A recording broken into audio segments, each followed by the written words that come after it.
Hey all. So, for my personal devotions, I've been reading through Robert Alter's translation of the prophets. Just run through 2 chapters a day.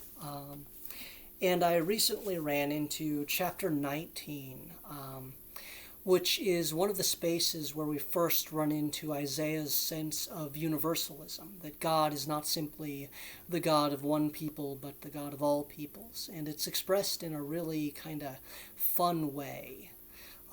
So Isaiah grabs the people of Assyria and the people of Egypt, the two main world powers of the time that surround the little itty bitty Judah and little itty bitty Israel, surrounded on all sides. And these two world powers continually are brought up throughout all of Isaiah as people who are in some way, shape, or form, in fact, God's people. And it's a interesting thing that Isaiah does to express in a variety of ways that they will become interconnected one to another, and all shall worship God, for God is in a strange way a wider God, a God of more people than initially assumed. So just to run us around here, this is Isaiah chapter 19, verses 23 through 25.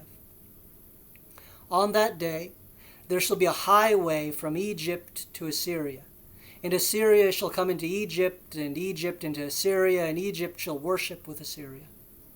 On that day Israel shall be a third partner with Egypt and with Assyria, as a blessing in the midst of the earth, which the Lord of armies conferred, saying, Blessed are my people Egypt, and my handiwork Assyria, and Israel my estate. So it's this fascinating space where more people are seen, even if not in the present time, as people who will be God's people, that perhaps any sort of parochialism that might be percolating in the culture and society of the time is not of ultimate value, but ultimately all people are beloved of God, are in fact God's people. And it's this interesting image of a highway connecting all three of these kingdoms together, these two empires, and the little mini empirelets, little kingdoms of Judah and Israel together into one people of God. That they will all, though, worship God. They will all honor God. And kind of the neat thing is we've got to experience a different kind of worship recently. We've got to experience a worship that we've been yearning for a while, just as I'm sure Isaiah was yearning for the kind of worship where all peoples gather together. We were finally able to gather together in a hybrid form of worship. So both an online worship and an in-person worship together. So we could all, as we were able, we could all worship God together.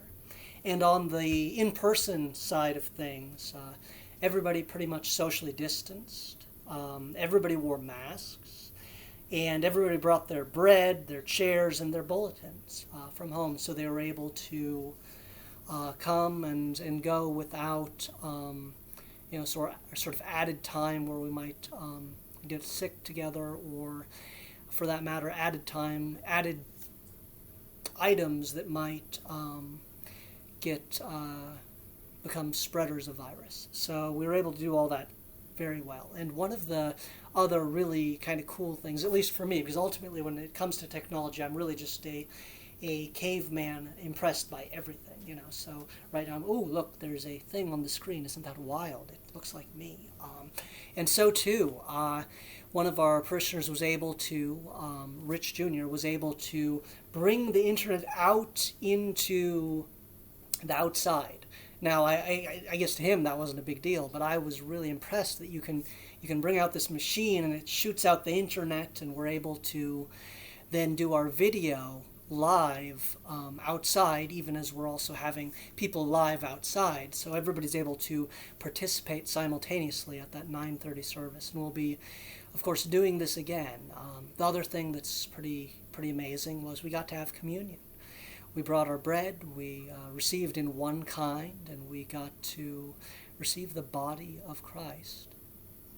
And that's a thing. We'd been fasting for over 100 days. I think when the presiding bishop told us to fast for a while, she genuinely thought it was going to be a little while. That this 2 weeks they told us at the start that unfortunately ended up ballooning out into a much longer time.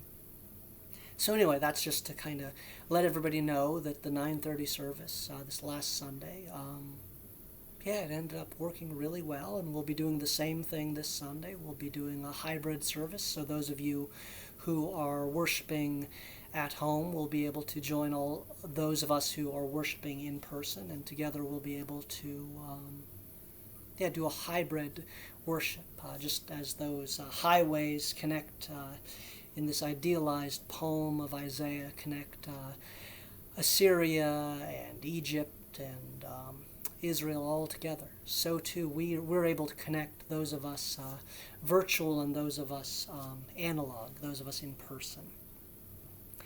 And as we think about this idealized image, this poetry of Isaiah, where he describes a world as God willing it one day shall be, the way that God wills the world to be even as it is not yet. This goal, right? Sometimes we get caught up in end time or something like that as an end, but end also means a goal, the goal of what God is calling us towards. So as we think about that vision, I would ask all of you to take some time to envision the kind of world you yearn for on the other side of this, when finally we have a vaccine and treatments to keep us genuinely safe. What is it, both individually but also as a society and of course as a church? What is it we would like to see? What's the prophetic poetry that we could dream a little bit about of what this world could in fact look like? What would be the equivalent of Assyria and Egypt, those scary powers that compete over little Judah and little Israel, if they were to be transformed into fellow co-worshippers of God? What's the equivalent we may have in our individual lives, in our church life, and in our society? What is the prophetic imagination that might be coming upon you? What do you yearn for? What do you yearn for things to look like when we walk out on the other side? Because it'll be different than it was before. And what differences might there be that will be grand and wonderful? How can we dream of a post-COVID world?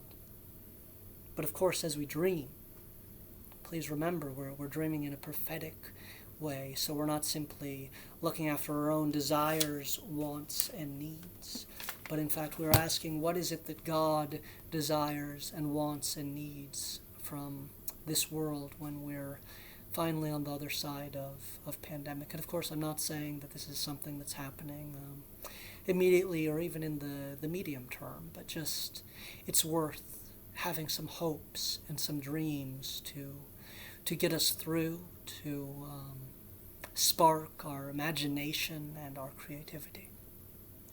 With that, God bless.